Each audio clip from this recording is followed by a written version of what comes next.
सुंदरवन जंगल में बहुत सारे पशु पक्षी मिलजुल कर रहा करते थे। उसी जंगल में लाडो नाम की चिड़िया अपने दो बच्चों के साथ रहती थी। लाडो बहुत मेहनती और दयालु चिड़िया थी। दिन होते ही अनाज की खोज में जाना और शाम होते ही वापस आकर अपने भूखे बच्चों को खिलाना, यही लाडो का काम था। उसके पड़ोस में ही बुलबुल चिड़िया रहती थी। उसके भी दो बच्चे थे। उसका घर मिट्टी का था। उस वजह से उसे गर्मी के मौसम से बड़ी राहत मिलती थी। चलो बच्चों, अब नहाने का समय हो चुका है। चलो चलो नहाने। नहीं मम्मी, हमें नहीं नहाना। हम घर से बाहर कहीं भी नहीं जाते, फिर भी आप हमें रोज रोज नहलाती हो। अरे बच्चों, तुम दिन भर खेलते रहते हो, इस वजह से तुम गंदे हो जाते हो। अगर रोज नहीं नहाओगे तो तुम्हारे पंखों से बदबू आने लगेगी। बुलबुल के बच्चों को नहाना पसंद नहीं था, फिर भी बुलबुल उनको जबरदस्ती से नहलाती थी। बुलबुल ने अपने बच्चों को नहलाया और उनको घर के ऊपर सूखने के लिए बाहर खड़ा कर दिया। चलो, अब मेरे काम का समय शुरू हो जाएगा। जंगल के पंछी एक एक करके मेरे स्विमिंग पूल में नहाने आएंगे।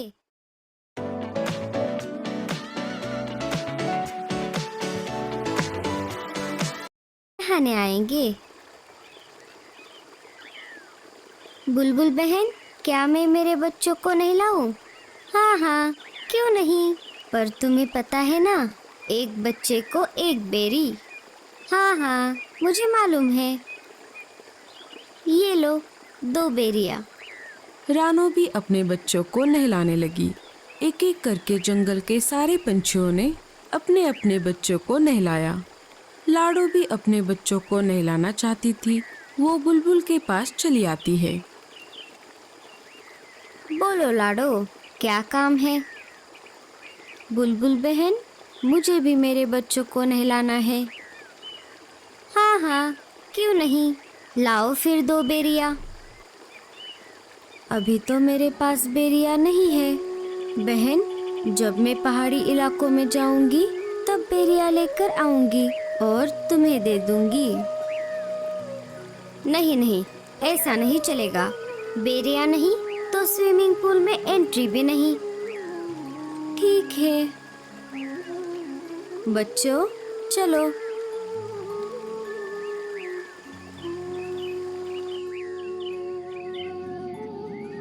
माँ, हमें भी बुलबुल आंटी की स्विमिंग पूल में नहाना है। लाडो ने बच्चों को समझाते हुए कहा। नहीं बच्चों, हम नहाने के लिए नदी में जाएंगे। वहाँ का पानी साफ सुथरा है। लाडो अपने बच्चों को स्विमिंग पूल में नहलाना चाहती थी। बेचारी लाडो कर भी क्या सकती थी।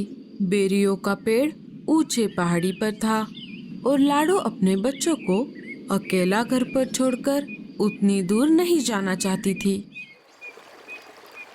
वो अपने बच्चों को लेकर नदी पर आ जाती है और एक एक करके उनको नदी के पानी में नहलाती है।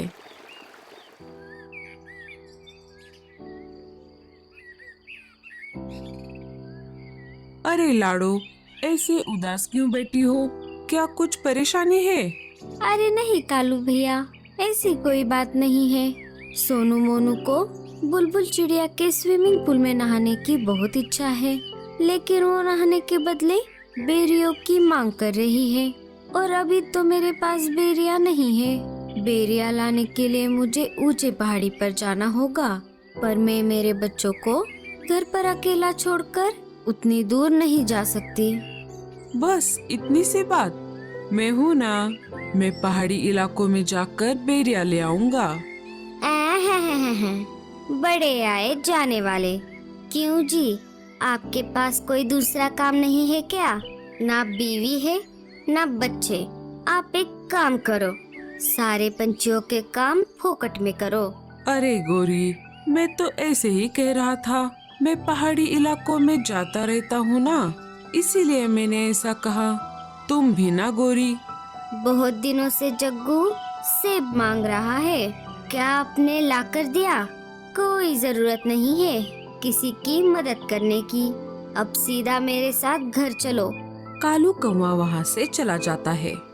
मम्मी, मुझे भी स्विमिंग पूल में नहाना है। अरे जग्गू, तुझे नहाने की कोई जरूरत नहीं है, तू तो वैसे भी साफ सुथरा है। लाडो उदास बैठी थी कि तभी वहाँ पर भूरा कौवा आ जाता है। भूरे ने सारी बात सुन ली थी। लाडो, तुम परेशान क्यों होती हो? मैंने अभी अभी सब सुन लिया है। तुम एक काम क्यों नहीं करती? मैं तुम्हारी बच्चों की देखभाल करता हूँ। तुम पहाड़ी इलाकों में जाकर बेरिया लेकर आओ। लाडो को भूरे पर बिल्कुल भी भरोसा नहीं था, लेकिन उसे बच्चों को स्विमिंग पूल में नहलाना भी था। फिर भी लाडो ने भूरे से पूछा, लेकिन तुम मेरी मदद क्यों कर रहे हो? अरे, मैं भी बहुत दिनों से बेरिया खाने की सोच रहा हूँ। तुम आते समय मेरे लिए भी बेरिया लेकर आना। अच्छा, ठीक है, तो मैं चलती हूँ। तुम मेरे बच्चों का ध्यान रखना। लाडो बेरिया लाने के लिए पहाड़ी इलाकों की ओर चल पड़ती है। अरे वाह, ये तो बहुत अच्छा हुआ। मुझे पता चला है पहाड़ी इलाकों से हमारी जंगल की ओर तेज तूफान आ रहा है। मुझे नहीं लगता कि लाडो उस तेज तूफान में बच पाएगी। फिर मैं इन दो बच्चों को घर से बाहर फेंक दूंगा। लाडो के जाते ही भूरा बच्चों को घोंसले से बाहर निकाल देता है और घोंसले का दरवाजा लगा लेता है। बच्चे अपनी माँ की याद में रोने लगते हैं। इधर लाडो जैसे तैसे करके आगे बढ़ती रही। वैसे ही तेज हवा भी बढ़ने लगी। लगता है इस तेज तूफान में मैं उड़ नहीं पाऊंगी। लाडो चिड़िया हार मानने वालों में से नहीं थी। बड़ी कठिनाइयों का सामना करते हुए वो आगे बढ़ती रही। तभी उसके सामने से मीनू मौसी उड़ते हुए आ जाती है। अरे लाडो, ये क्या कर रही हो? चलो वापस। बारिश के साथ साथ बहुत बड़ा तूफान भी आने वाला है। अच्छा, ठीक है मौसी। वो दोनों वापस जंगल में आ जाती है। लाडो, बहुत तेज बारिश शुरू हो गई है। तुम एक काम करो, बारिश रुकने तक मेरे घर में रुक जाओ। बारिश थमते ही चली जाना। दोनों मीनू मौसी के घोंसले के अंदर चली जाती है। बारिश अपने जोरों पर थी। मेरे बच्चे ठीक तो होंगे ना? इधर बेचारे बच्चे तेज बारिश में भीग रहे थे। वो दोनों एक पेड़ की डाली पर बैठ जाते हैं, जहाँ पर कम बारिश का पानी आ रहा था। तभी उनको उस पेड़ के तने से आवाज आती है, बच्चों इधर आओ। बच्चे अंदर चले जाते हैं। इधर भूरा कौवा मजे में घोड़े बेचकर सो रहा था। तभी एक तेज हवा का झोंका आ जाता है और भूरे कौवे का घोंसला पानी में गिर जाता है। भूरा घर का दरवाजा खोल नहीं पाता और वो डूब जाता है। थोड़ी देर बाद बारिश कम हो जाती है। लाडो वापस अपने बच्चों को देखने उसके घोंसले की तरफ आ जाती है और देखती है तो क्या, उसका घोंसला तो वहाँ पर नहीं था। वो सब तरफ खोज करने लगती है। तभी उसे बुलबुल चिड़िया मिट्टी में दबी हुई दिखाई देती है। लाडो, मुझे बचाओ।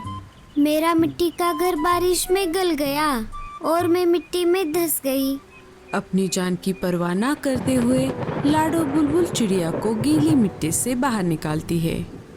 लाडो, मुझे माफ कर दो। मैंने तुम्हारे साथ बहुत बुरा बर्ताव किया। लाडो बुलबुल को कुछ न बोलते हुए अपने बच्चों को खोजने लगी। तभी पेड़ के तने से बच्चे बाहर आ गए और अपनी माँ को पुकारने लगे, माँ, हम यहाँ पर हैं। लाडो अपने बच्चों को देखकर बहुत खुश हो गई।